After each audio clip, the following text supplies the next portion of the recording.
Hey everybody and welcome back. I am Eric for President. Today we actually have 7 stories that I'd like to share with you all, so we're going to go through them pretty rapidly. And our first story deals with the trailer that just launched that you may have seen for the non-VR game Flight Simulator 2020 by Microsoft, and reactions have been extremely positive. And if you're like myself who watches this borderline photorealistic gameplay, you wonder, where's the VR support? Is it coming? Because this to me is peak VR. It looks absolutely beautiful. Microsoft has been way behind the VR curve, we all know that, and while there is absolutely zero concrete news in their recently updated fact page on their Discord, it is acknowledged as a top wishlist item. We do also have this quote from the development team. We want to bring a good solution, for example, by cutting off the cockpit from the rest of the world, then you can move freely in it and the world in the background does not start to shimmer. We have started with VR, but we want to do it right. That's where we are now with this. This game looks absolutely beautiful looking. It looks perfect for a VR immersive experience. However, when looking at the recommended specs for PC, I'm just curious what it would ever be with VR. But do any of you think Microsoft might finally get on board with VR with a title like this? Let me know your thoughts. In super quick news for my VRChat friends, there was a tweet by VRPill that stated this. Comment if you have an Oculus Quest and are a frequent user of VRChat. Might need Quest owners to test something really cool soon. NDA will be required. Now there was a lot of speculation on what this would be like, maybe a new awesome feature, but there was an update later by VRPill stating, not a feature, event related. Super quick story, but this tweet alone actually got me to jump back into VRChat on the Oculus Quest that I haven't done since the Quest kind of launched. And where it started when the Quest launched to where it is now, it is tremendously improved. I'd still recommend it to anyone, and I'm excited to see what this event is. We also got an update on The Walking Dead Onslaught, a game that you all ask about a lot, and I'm glad to have some news, although depending on your priorities when it comes to gaming, this may be good or bad. And that's because if you were interested in co-op zombie gameplay, something Arizona Sunshine has led the pack on, you will unfortunately be saddened to hear the focus is now squarely placed on the narrative and story only.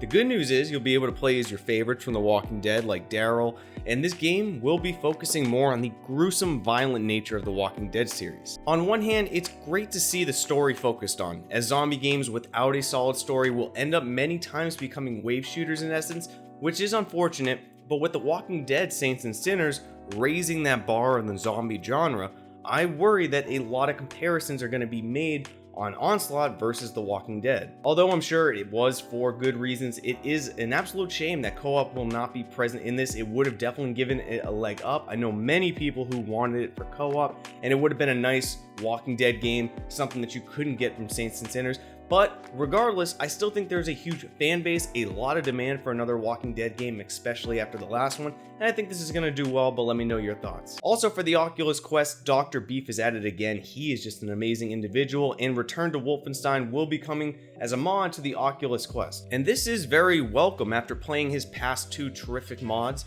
of both the original Half-Life and the original Doom game. The latest mod being worked on to bring Return to Castle Wolfenstein to life, it will have full 6 degrees of freedom support on the Oculus Quest, including full range of motion with weapons both single-handed and two-handed. It will feature snap turning with smooth locomotion, no word on teleport movement yet or if that will be present. Dr. Beef says there's still quite a bit to fix before this goes live, so if you do want more information or up-to-date information, join his Discord. I will link that down in the video description. And for this game, of course, you will need to purchase the original Return to Castle Wolfenstein, which is only about $5 on Steam. Add this mod, and you have some nostalgia in your Oculus Quest. Let me know your thoughts. In our more serious story today, you saw the title. There is a story going around including Oculus and a lot of different companies on some unfortunate news, a touchy subject, and I'm really not sure what can be done. I'm very interested to hear your thoughts on it, but this all stems from a report going around on the Australian Strategic Policy Institute around the subject of what for this video I'm going to call forced labor to keep YouTube happy here, so forced labor will mean what you think. Link will be provided in the description, but the TLDR is both Oculus and HTC, both being implicated in the list of companies using forced labor, which is not a good look for many reasons. Now, before sharing some thoughts on this subject, 2020 is a very weird year, and for better or for worse, I feel I need to explicitly state that I do not support in any manner forced labor. I don't know why I have to say that. I thought it should be assumed, but I know if I don't say it, it will come back to bite me. In all reality, I don't know how shocked anyone could be from this, as anyone familiar with the subject knows that unfortunately this is something we are all complicit in one way or another, as just this small list of companies that you see here are all implicated in using forced labor. Many of these in this group are things that we just can't get away from in our normal day-to-day lives, and there are many more companies to add to this list. Again though, I stated very clearly that just because many companies do this, we should never be okay with it. We should never be okay. But it shows us there is little room for ethical consumerism these days. As a younger me, I probably would have glanced over this subject, not really given it the light of day, but the older I get, the more I become a boomer, the more things like this kind of bug me. But at the same time, I get upset with them because I don't really know how to solve them. If this was, say, a small company, well, boycotting a small company can drastically affect them. It might be enough to get them to change, get them to stop. There's a chance. However, with larger companies like Oculus, Facebook, Sony, Nintendo, Microsoft, and many more that are all on that list I showed you, they have the means to stop this now, but they won't because they know the dollar matters to the consumer the most, and we're all semi-complicit in this. I really have no idea what we can do to actually stop this, but I do know that forced labor should never be normalized, and while maybe we can't stop them with voting with our wallet, anytime you support a company that you know does these practices, put them on blast every chance you get. That's about the best thing I could think of, but I'm very interested to hear your thoughts on this. What can actually be done to stop things like this? It is a touchy subject. No one's going to win, but I do want to give a little attention to this. It is important.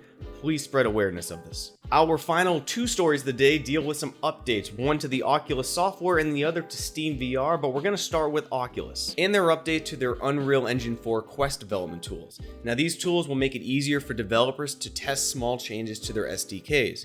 Currently, if a developer made any small change, they would have to recompile and repackage their game after making the code changes. This takes a tremendous amount of time and is tedious for small changes. This is akin to, say, me having to completely re-render each of my videos anytime I want to make a small edit. An absolute nightmare, and it's great to see Quest development start to become a little easier, as easier entry and work will hopefully in the future lead to better and more and better games. Lastly, SteamVR finally has the ability to reorient and recenter your play space while in-game, something that should have been doable for a long time, but hey, it's finally here. Open the SteamVR dashboard and you should see this new button circled here. By clicking the button, a 3-second countdown timer will pop up, and at the finale of this countdown, the room will orientate on how you were looking, similar to holding the menu button on the Oculus Quest. There are many games like simulators that this is such a necessity for that full immersive experience, and I'm glad to see it. A couple of quality of life updates, but they're very welcome, and I'm glad to see these platforms keep evolving. But that's going to be it for today. Tons of stories. Hope you guys enjoyed it. Leave a like if you did. Make sure to subscribe and hit that bell icon. That way you never miss an upload if the notifications don't go out. And as always, see you on the next one, Space Cowboys.